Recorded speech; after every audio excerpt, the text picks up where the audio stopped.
Chapter 11. I now come to the part of my life during which I planned and finally succeeded in making my escape from slavery. But before narrating any of the peculiar circumstances, I deem it proper to make known my intention not to state all the facts connected with the transaction. My reasons for pursuing this course may be understood from the following. First, were I to give a minute statement of all the facts, it is not only possible, but quite probable that others would thereby be involved in the most embarrassing difficulties.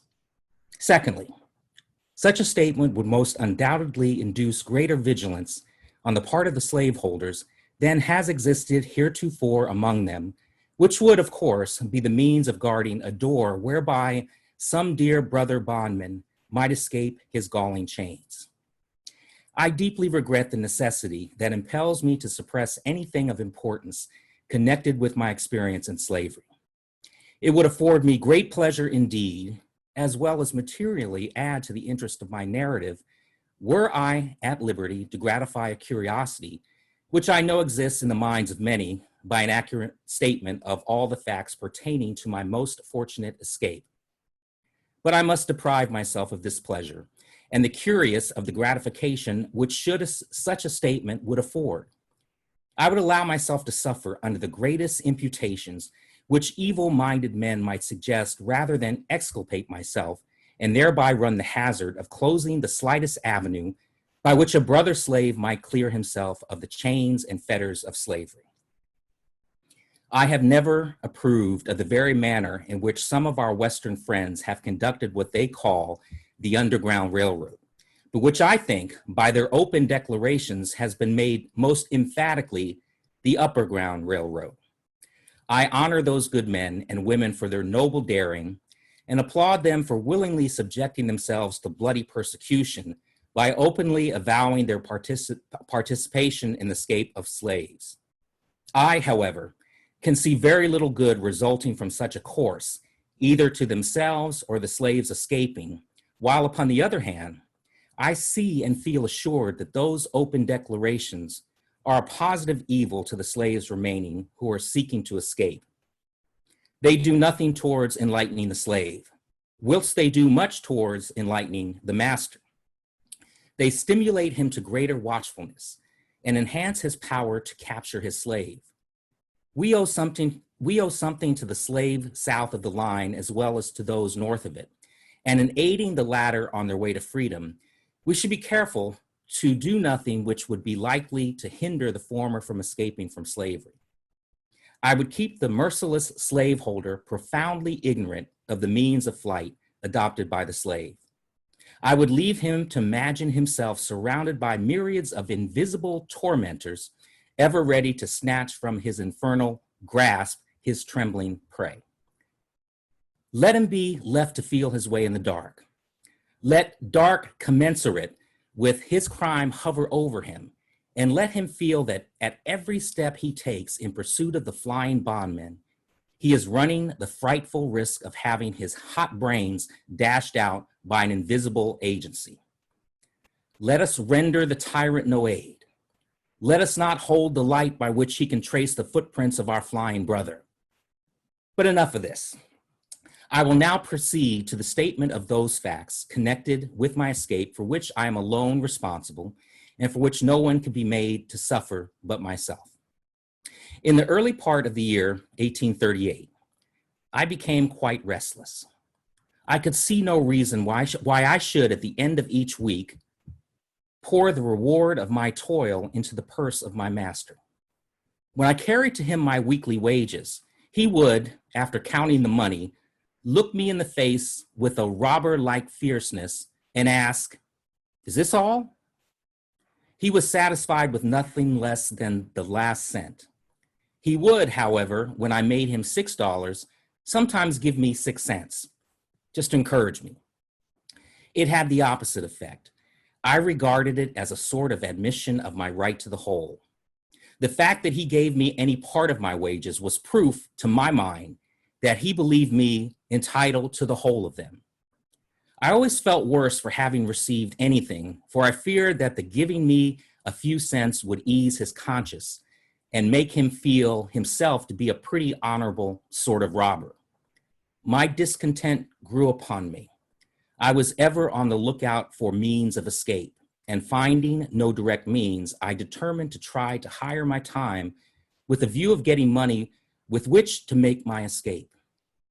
In the spring of 1838, when Master Thomas came to Baltimore to purchase his spring goods, I got an opportunity and applied to him to allow me to hire my time.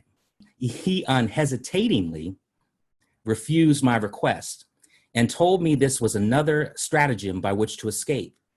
He told me I could go nowhere, but that he could get me, and that in the event of my running away, he should spare no pains in his efforts to catch me. He exhorted me to content myself and be obedient. He told me if I would be happy, I must lay out no plans for the future. He said if I behaved myself properly, he would take care of me. Indeed, he advised me to complete thoughtlessness of the future and taught me to depend solely upon him for happiness. He seemed to see fully the pressing necessity of setting aside my intellectual nature in order to contentment in slavery. But in spite of him, and even in spite of myself, I continued to think about the injustice of my enslavement and the means of escape. About 2 months after this, I applied to Master Hugh for the privilege of hiring my time. He was not acquainted with the fact that I applied to Master Thomas and had been refused. He too, at first, seemed disposed to refuse, but after some reflection, he granted me the privilege and proposed the following terms. I was to be allowed all my time, make all contracts with those for whom I worked, and find my own employment, and in return for this liberty, I was to pay him $3 at the end of each week, find myself in caulking tools, and in board and clothing. My board was $2.50 per week. This, with the wear and tear of clothing and caulking tools, made my regular expenses about $6 per week. This amount I was compelled to make up or relinquish the privilege of hiring my time. Rain or shine, work or no work, at the end of each week, the money must be forthcoming, or I must give up my privilege. This arrangement, it will be perceived, was decidedly in my master's favor. It relieved him of all need of looking after me. His money was sure. He received all the benefits of slaveholding without its evils, while I endured all the evils of a slave and suffered all the care and anxiety of a free man. I found it hard to bargain. But hard as it was, I thought it better than the old mode of getting along. It was a step towards freedom to be allowed to bear the responsibilities of free men, and I was determined to hold upon it. I bent myself to the work of making money. I was ready to work at night as well as day, and by the most untiring perseverance and industry, I made enough to meet my expenses and lay upon a little money every week. I went on thus from May to August.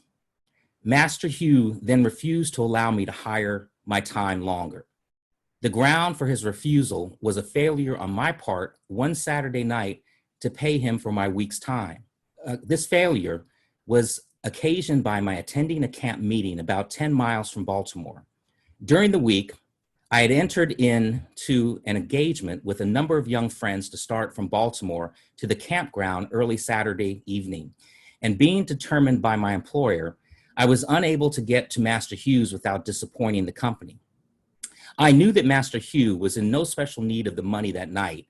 I therefore decided to go to camp meeting and upon my return pay him $3. I stayed at the camp meeting one day longer than I intended when I left. But as soon as I returned, I called upon him to pay him what he considered his due. I found him very angry. He could scarce restrain his wrath. He said he had a great mind to give me a severe whipping. He wished to know how I dared go out of the city without asking his permission. I told him I hired my time, and while I paid him the price which he asked for, I did not know what I was bound to ask him when and where I should go. This reply troubled him, and after reflecting a few moments, he turned to me and said I should hire my time no longer, that the next thing he should know of, I would be running away. Upon the same plea, he told me to bring my tools and clothing home forthwith. I did so, but instead of seeking work, as I had been accustomed to do previously to hiring my time, I spent the whole week without the performance of a single stroke of work. I did this in retaliation. Saturday night, he called upon me as usual for my week's wages. I told him I had no wages. I had done no work that week. Here we were upon the point of coming to blows. He raved and swore his determination to get a hold of me. I did not allow myself a single word, but was resolved if he laid the weight of his hand upon me, it should be blow for blow. He did not strike me, but told me that he would find me in constant employment in the future. I thought the matter over during the next day, Sunday, and finally resolved upon the 3rd day of September as the day upon which I would make a second attempt to secure my freedom. I now had 3 weeks during which to prepare for my journey. Early on Monday morning, before Master Hugh had time to make any engagement for me, I went out and got employment of Mr. Butler at a shipyard near the drawbridge upon what is called the city block, thus making it necessary for him to seek employment for me. At the end of the week, I brought him between $8 and $9. He seemed very well pleased and asked why I did not do the same the week before. He little knew what my plans were. My object in working steadily was to remove any suspicion he might entertain of my intent to run away, and in this I succeeded admirably. I suppose he thought I was never better satisfied with my condition than at the very time during which I was planning my escape. The second week passed, and again I carried him my full wages. And so well pleased was he that he gave me 25 cents, quite a large sum for a slaveholder to give a slave, and bade me to make a good use of it. I told him I would. Things went on without very soothingly indeed, but within there was trouble. It is impossible for me to describe my feelings at the time of my contemplated start drew near. I had a number of warm-hearted friends in Baltimore, friends that I loved almost as I did my life. And the thought of being separated from them forever was painful beyond expression. It is my opinion that thousands would escape from slavery who now remain before the strong cords of affection that bind them to their friends. The thought of leaving my friends was decidedly the most painful thought with which I had to contend. The love of them was my tender point and shook my decision more than all things else. Besides the pain of separation, the dread and apprehension of failure exceeded what I had experienced at my first attempt. The appalling defeat I then sustained returned to torment me. I felt assured if I failed in this attempt, my case would be a hopeless one. It would seal my fate as a slave forever.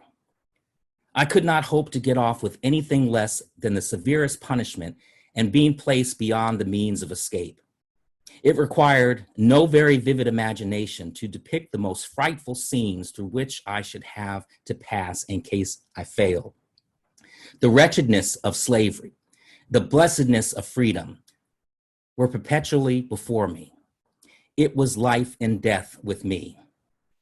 But I remained firm, and according to my resolution on the 3rd day of September 1838, I left my chains and succeeded in reaching New York without the slightest interruption of any kind.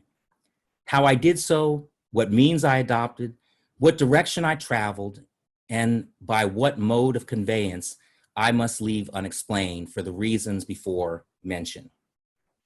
I have been frequently asked how I felt when I found myself in a free state. I have never been able to answer the question with any satisfaction to myself. It was a moment of the highest excitement I ever experienced. I suppose I felt as one may imagine the unarmed mariner to feel when he is rescued by a friendly man of war from the pursuit of a pirate. In writing to a dear friend immediately after my arrival in New York, I said I felt like one who had escaped a den of hungry lions. This state of mind, however, very soon subsided, and I was again seized with a feeling of great insecurity and loneliness. I was yet liable to be taken back and subjected to all the tortures of slavery. This in itself was enough to damp the ardor of my enthusiasm, but the loneliness overcame me. There I was in the midst of thousands, and yet a perfect stranger, without home, without friends, in the midst of thousands of my own brethren, children of a common father, and yet I dared not to unfold to any one of them my sad condition. I was afraid to speak to anyone for fear of speaking to the wrong one, and thereby falling into the hands of money-loving kidnappers whose business it was to lie in wait for the panting fugitive, as the ferocious beasts of the forest lie in wait for their prey. The motto which I adopted when I started from slavery was this: trust no man. I saw in every white man an enemy, and in almost every colored man cause for distrust. It was a most painful situation, and to understand it, one must needs experience it or imagine himself in similar circumstances. Let him be a fugitive slave in a strange land, a land given up to be the hunting ground for slaveholders whose inhabitants are legalized kidnappers, where he is every moment subjected to the terrible liability of being seized upon by his fellow men, as the hideous crocodile seizes upon his prey. I say, let him place himself in my situation, without home or friends, without money or credit, wanting shelter and no one to give it, wanting bread and no money to buy it. And at the same time, let him feel that he is pursued by merciless manhunters and in total darkness as to what to do, where to go, or where to stay. Perfectly helpless both as to the means of defense and means of escape. In the midst of plenty, yet suffering the terrible gnawings of hunger. In the midst of houses, yet having no home. Among fellow men, yet feeling as if in the midst of wild beasts, whose greediness to swallow up the trembling and half-famished fugitive is only equaled by that with which the monsters of the deep swallow up the helpless fish upon which they subsist.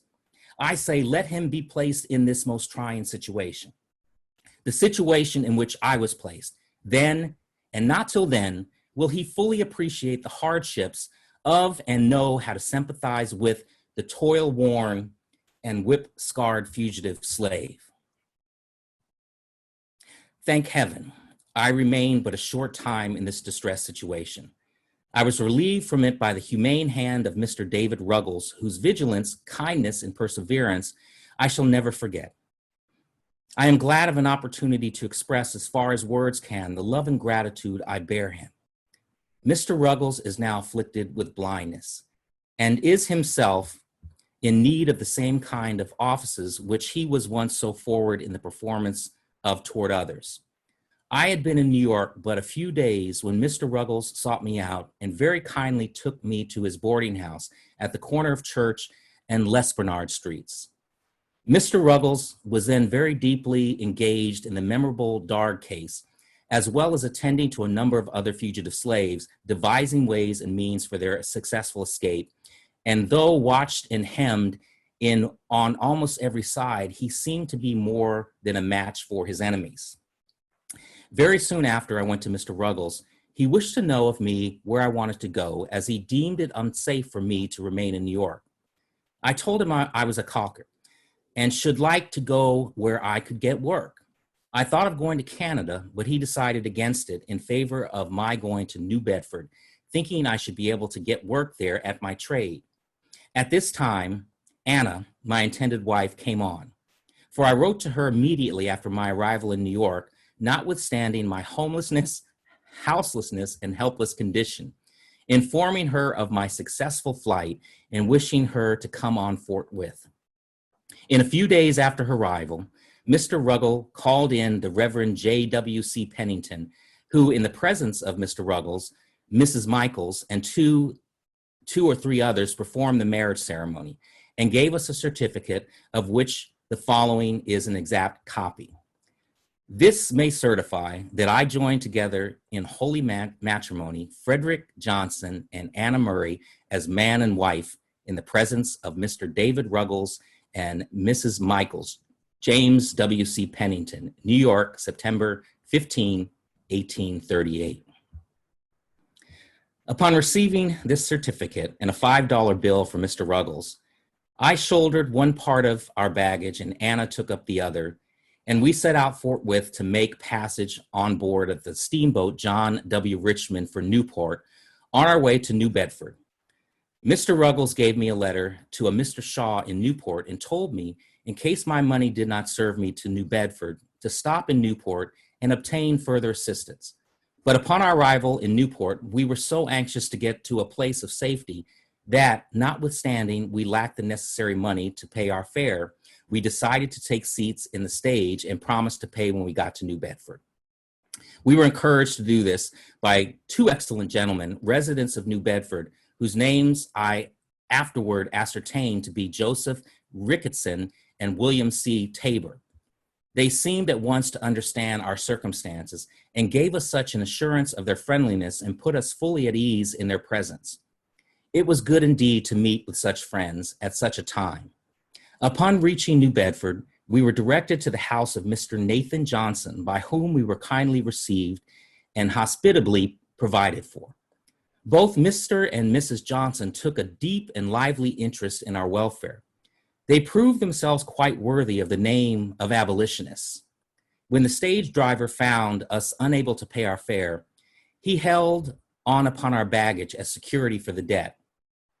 I had but to mention the fact to Mr. Johnson, and he forthwith advanced the money. We now began to feel a degree of safety and to prepare ourselves for the duties and responsibilities of life of freedom. On the morning after our arrival in New Bedford, while at the breakfast table, the question arose as to what name I should be called by. The name given me by my mother was Frederick Augustus Washington Bailey. I, however, had dispensed with the two middle names long before I left Maryland, so that I was generally known by the name Frederick Bailey. I started from Baltimore bearing the name of Stanley. When I got to New York, I again changed my name to Frederick Johnson and thought that would be the last change. But when I got to New Bedford, I found it necessary again to change my name. The reason of this necessity was that there were so many Johnsons in New Bedford, it was already quite difficult to distinguish between them. I gave Mr. Johnson the privilege of choosing me a name, but told him he must not take from me the name of Frederick. I must hold on to that to preserve a sense of my identity. Mr. Johnson had just been reading The Lady of the Lake and at once suggested that my name be Douglass. From that time until now, I have been called Frederick Douglass. And as I am more widely known by that name than by either of the others, I shall continue to use it as my own. I was quite disappointed at the general appearance of things in New Bedford. The impression which I had received respecting the character and condition of the people of the North, I found to be singularly erroneous. I had very strangely supposed while in slavery that few of the comforts and scarcely any of the luxuries of life were enjoyed at the North, compared with what were enjoyed by the slaveholders of the South. I probably came to this conclusion from the fact that Northern people owned no slaves. I suppose that they were about upon a level with the non-slave holding populations of the South. I knew they were exceedingly poor, and I had been accustomed to regard their poverty as a necessary consequence of their being non-slaveholders. I had somehow imbibed the opinion that in the absence of slaves, there could be no wealth and very little refinement. And upon coming to the North, I expected to meet with rough, hard-handed, and uncultivated population living in the most Spartan-like simplicity, knowing nothing of the ease, luxury, pomp, and grandeur of Southern slaveholders. Such being my conjectures, anyone acquainted with the appearance of New Bedford may very readily infer how palpably I must have seen my mistake.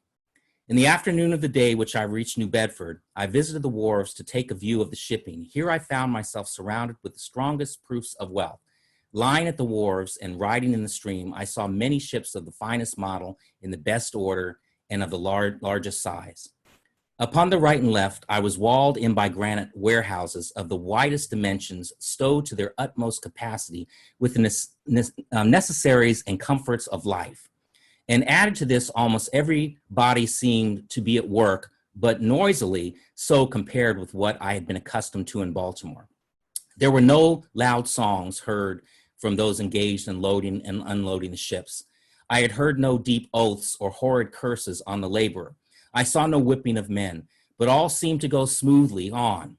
Every man appeared to understand his work and went at it with a sober yet cheerful earnestness, which betokened the deep interest which he felt in what he was doing, as well as a sense of his own dignity as a man. To me, this looked exceedingly strange. From the wharves, I strolled around and over the town, gazing with wonder and admiration of the splendid churches, beautiful dwellings, and finely cultivated gardens, evincing an amount of wealth, comfort, taste, and refinement, such as I had never seen in any part of slaveholding Maryland. Everything looked clean, new, and beautiful. I saw few or no dilapidated houses with poverty-stricken inmates, no half-naked children and barefooted women, such as I had been accustomed to see in Hillsborough, Easton, St. Michael's, and Baltimore. The people looked more able, stronger, healthier, and happier than those of Maryland. I was for once made glad by a view of extreme wealth without being saddened by seeing extreme poverty.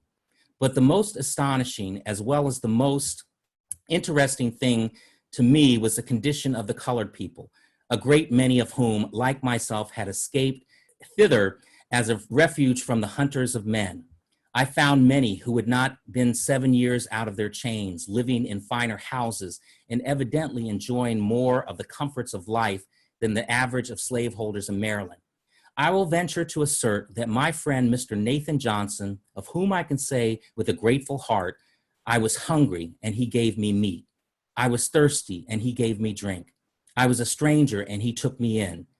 Lived in a neater house, dined at a better table, took paid for, and read more newspapers, better understood the moral, religious, and political character of the nation than 9/10 of the slaveholders in Talbot County, Maryland. Yet Mr. Johnson was a working man. His hands were hardened by toil, and not his alone, but those also of Mrs. Johnson. I found the colored people much more spirited than I had supposed they would be. I found among them a determination to protect each other from the bloodthirsty kidnapper at all hazards. Soon after my arrival, I was told of a circumstance which illustrated their spirit. A colored man and a fugitive slave were on unfriendly terms. The former was heard to threaten the latter with informing his master of his whereabouts. Straightway, a meeting was called among the colored people under the stereotyped notice, "Business of Importance." The betrayer was invited to attend. The people came at the appointed hour and organized the meeting by appointing a very religious old gentleman as president, who I believe made a prayer, after which he addressed the meeting as follows. "Friends, we have got him here, and I would recommend that you young men just take him outside the door and kill him." With this, a number of them bolted at him, but they were intercepted by some more timid than themselves, and the betrayer escaped their vengeance and has not been seen in New Bedford since. I believe there have been no more such threats, and should there be hereafter, I doubt not that death would be the consequences. I found employment the third day after my arrival. In stowing a sloop with a load of oil, it was a new, dirty, and hard work for me, but I went at it with a glad heart and a willing hand. I was now my own master. It was a happy moment, the rapture of which can be understood only by those who have been slaves. It was the first work, the reward of which was to be entirely my own. There was no Master Hugh standing ready the moment I earned the money to rob me of it. I worked that day with a pleasure I had never before experienced. I was at work for myself and newly married wife. It was to me the starting point of a new existence.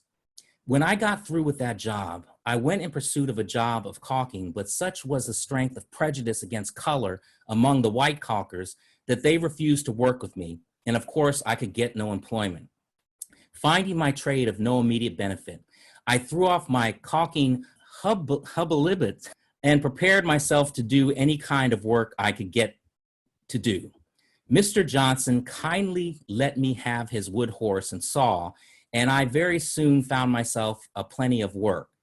There was no work too hard, none too dirty. I was ready to saw wood, shovel coal, carry wood, sweep the chimney, or roll oil caskets, all of which I did for nearly 3 years in New Bedford before I became known to the anti-slavery world.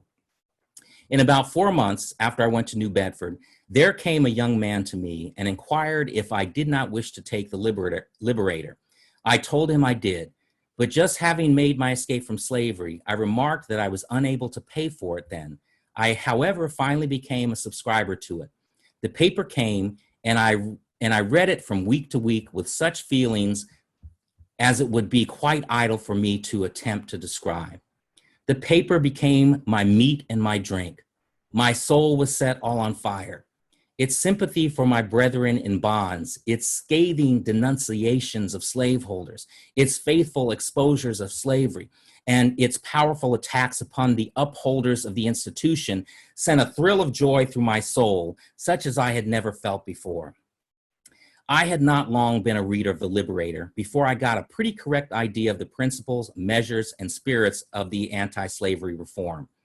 I took right hold of the cause. I could do but little, but what I could, I did with a joyful heart and never felt happier than when in an anti-slavery meeting, I seldom had much to say at the meetings because what I wanted to say was said so much better by others. But while attending an anti-slavery convention at Nantucket on the 11th of August, 1841, I felt strongly moved to speak and was at the same time much urged to do so by Mr. William C. Coffin, a gentleman who had heard me speak in the colored people's meeting at New Bedford. It was a severe cross, and I took it up reluctantly. The truth was, I felt myself a slave, and the idea of speaking to white people weighed me down. I spoke but a few moments when I felt a degree of freedom and said what I desired with considerable ease. From that time until now, I have been engaged in pleading the cause of my brethren. With what success and with what devotion, I leave those acquainted with my labors to decide.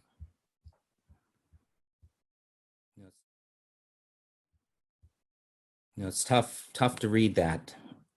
Most people that are descendants of enslaved people can only imagine the horrors and the nightmare that their ancestors went through. And to read a firsthand account from my ancestor, it's very tough no matter how many times I've read it over my lifetime.